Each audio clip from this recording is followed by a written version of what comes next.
In the crowded, bustling neighborhoods of Cebu City, 13-year-old Alvin Santos stood quietly at the doorway of his family's fragile wooden house.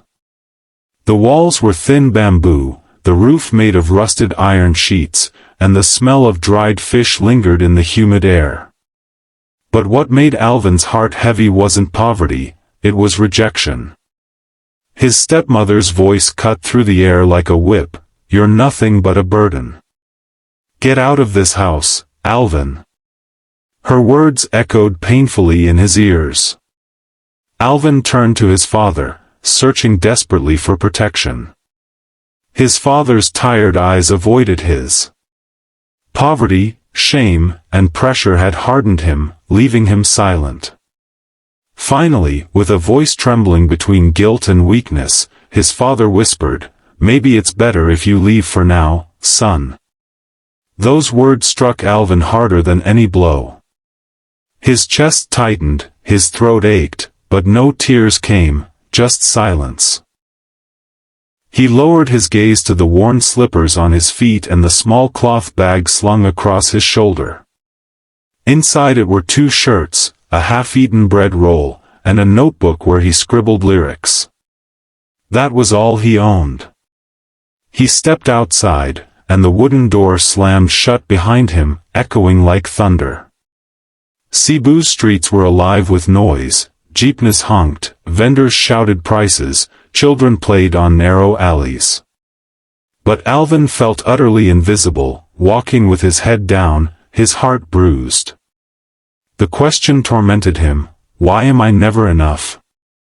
As darkness blanketed the city, Alvin found himself at the pier. He curled up on a cold cement bench, hugging his small bag for warmth. The waves crashed softly against the shore, whispering secrets of distant lands. Looking up at the scattered stars, Alvin whispered into the night, "One day, I will sing, and the whole world will hear me."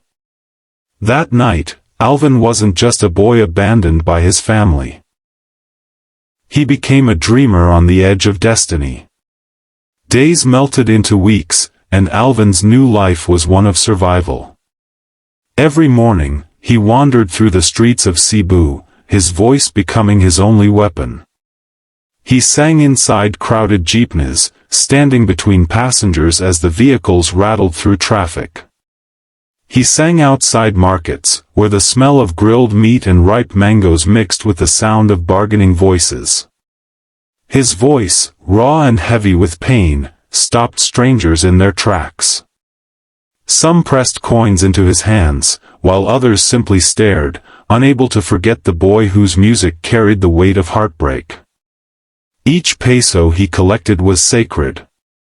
Sometimes it bought a small pack of rice, sometimes only a piece of bread.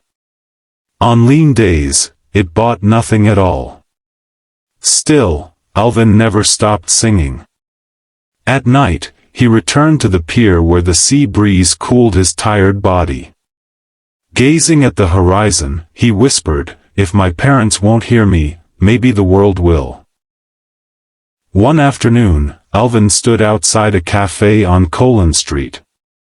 His song floated above the traffic, carrying a power that silenced the busy street.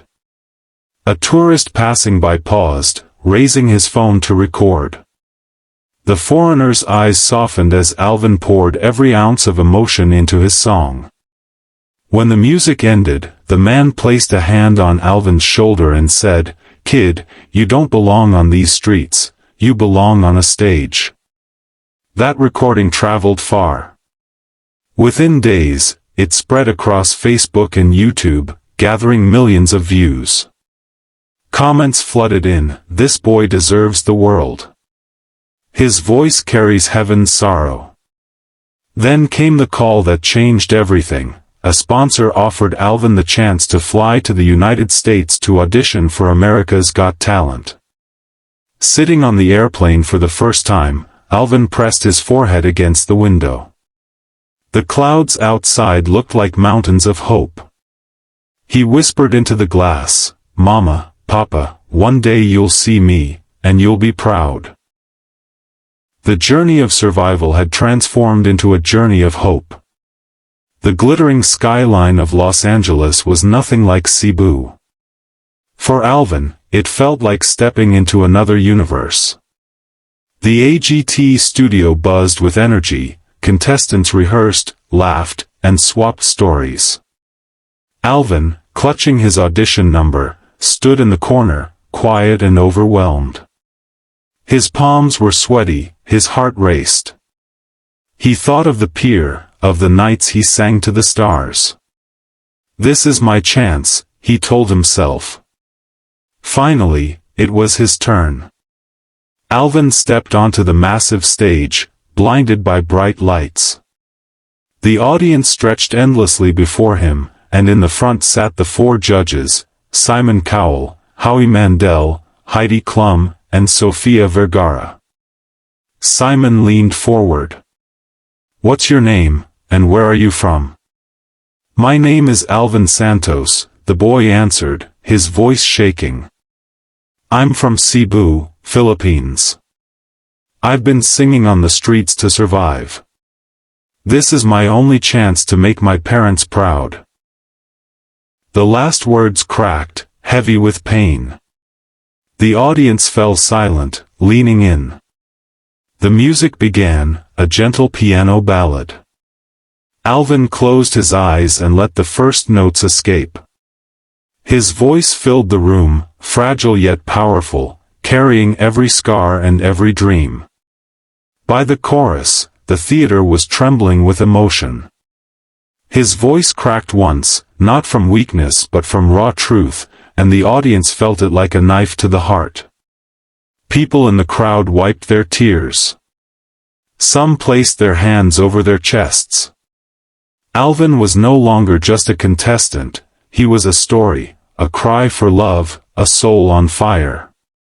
As he sang the final note, it soared through the hall like a prayer. The audience exploded into cheers, rising to their feet. Alvin stood frozen, trembling, tears streaming down his face. For the first time in his life, thousands of strangers saw him, not as a burden, but as a star. The cheers echoed long after the last note. Alvin stood under the spotlight, clutching the microphone as though it were the only thing holding him up. His chest rose and fell quickly, his tears still flowing. Heidi Klum spoke first. "Alvin, your voice touched me deeply. You didn't just sing, you shared your heart. And that's what music is all about." Sofia Vergara followed, "I felt your pain in every note. You took us on your journey, and we all felt it with you." Then Simon Cowell leaned forward, resting his elbows on the table. He didn't speak immediately. The silence hung heavy, and the audience waited. Finally, Simon's voice broke the tension. "Alvin, there are singers who have technique, and then there are singers who have soul. You, my boy, have a soul that cannot be taught. When you sang, it wasn't just about notes, it was about survival, about longing, about love." The crowd roared. Alvin's lips quivered, his eyes wide with disbelief. Simon continued, "You said you wanted to make your parents proud. But tonight, Alvin, you've done more than that. You've made every single person in this room proud.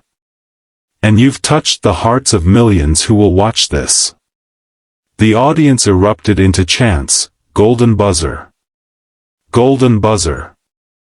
Simon glanced at the other judges, then back at Alvin.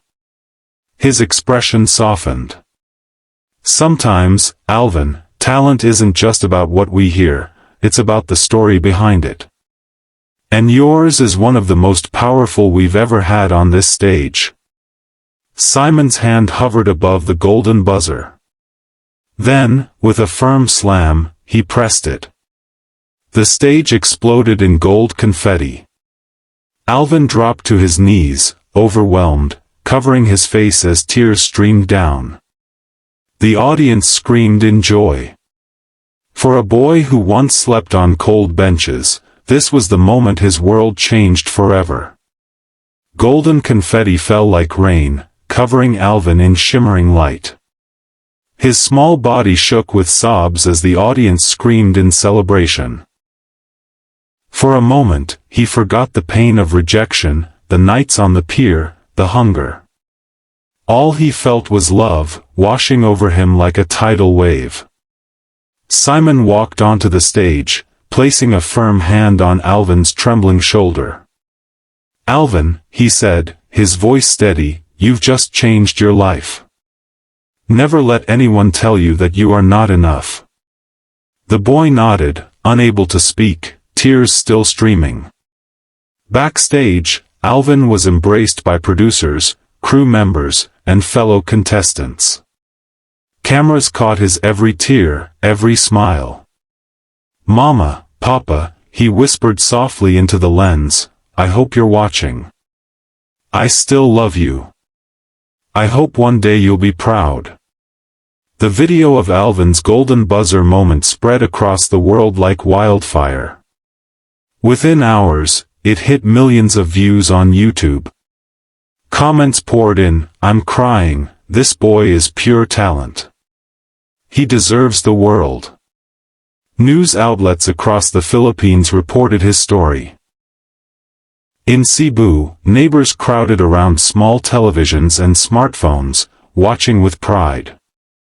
For them, the boy who once sang in jeepneys was now a national treasure. Even Alvin's father sat quietly in front of the TV, tears rolling down his cheeks. Regret weighed heavily on him, but so did pride. Alvin's journey was far from over, this was only the beginning. But as he stood on the AGT stage, covered in gold, the message was clear: broken beginnings can still lead to beautiful endings.